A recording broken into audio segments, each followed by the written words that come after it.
dhaqaalahan u gudbaya ee doolarka Mareykanka ayaa gaadhay halkiisii ugu xooganeed muddo 20 sanadood marka la barbar dhigo lacagaha kale ee waaweyn ee dunida. Tani waxay ka dhigan tahay in ay imika qaali tahay in la iibsado doolarka Mareykanka ama lacagaha kale lagu sarrifo. Arrintan ayaa guud ahaan saameyn ku yeelanaysa ganacsiga guud ee adduunka. Haddaba doolarka la barbar dhigo lacagaha waaweyn ee caalamka oo ay ku jiraan sterlinka Ingiriiska iyo lacagta euro waxay muuqanaysaa in doolarku uu kacay 15% sanadka 2022. Sare u kacan ayaa dhaqaalayahanadu ku tilmaameen in doolarku imika gaadhaya halkii ugu sarreysay muddo 20 sanadood.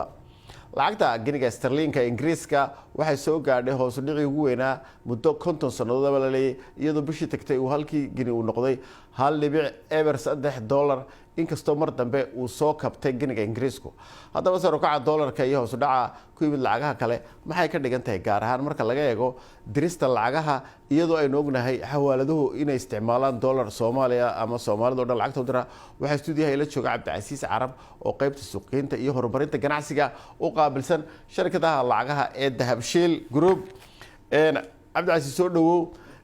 doolarka waynu ka hadalay lacagii adduunka dhan cadaadis buu ku hayaa idinkuna waxaad tihiin shirkad doolar ku shaqeysa sidee uu doolarku idin saameynaya shaqadiina iyo hawlihiina bidan aad buu mahadsantahay walaal ruhantii lacag diristu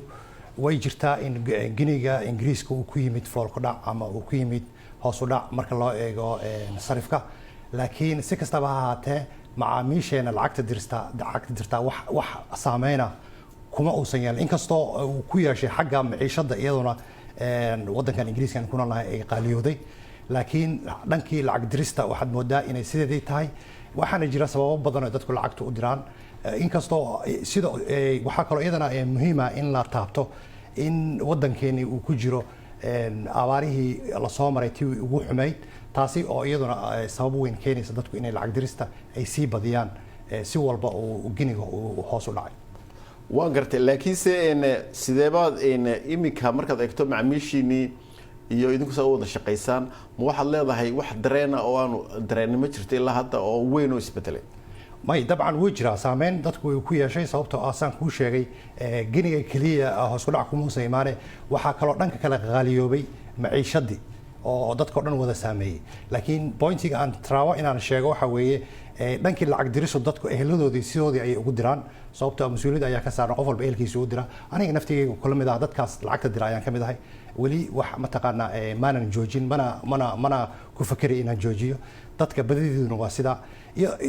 iyadoo mid kale waxaa muhiim ah in la taabto qodobka hore aan u taabtay oo ah in wadankeenu uu iminka ku jiro xaalad aad u daran oo xagga abaaraha oo baahidii ugu weynayd oo lacag dirista aadka loogu baahan yahay iminka ay taagan tahay marka waxaan leenahay dadku waliba ku socdaan markaad eegto waxaan kusoo gabagabeynay xagga ganacsiga guud ee Soomaalida ganacsato badan baa shirkadda Dahabshiil kolay la leedahay xidhiidh xagga ganacsiga sixir bararkan iyo doolarkan sidoo saameeyay dabcan saameyn wuu leeyahay xagga ganacsiga oo dabcan dunidu waa isku wada xiran tahay oo hadda wada la yiraahdo dunidu waa village ama tuulo yara oo wixii Ingiriiska ka dhaca Soomaaliyana wuu saameyn karaa laakiin qodobka ugu muhiimsan waxay ahayd aan rabay inaan taabto dhanka lacag diristu dadka macaamiishu sidii ay u diraan heladoodii ay sidii ay u taageeraan oo aysan marnaba waxba aysan ka joojin waad mahadsantahay Cabdicasiis Carab oo ah agaasimaha qaybta suuqgeynta iyo horumarinta ganacsiga ee Dahabshiil oo maanta stuudiyaha nagu soo booqday aad baad u mahadsantahay Cabdicasiis bidan aad mahadsantahay walaal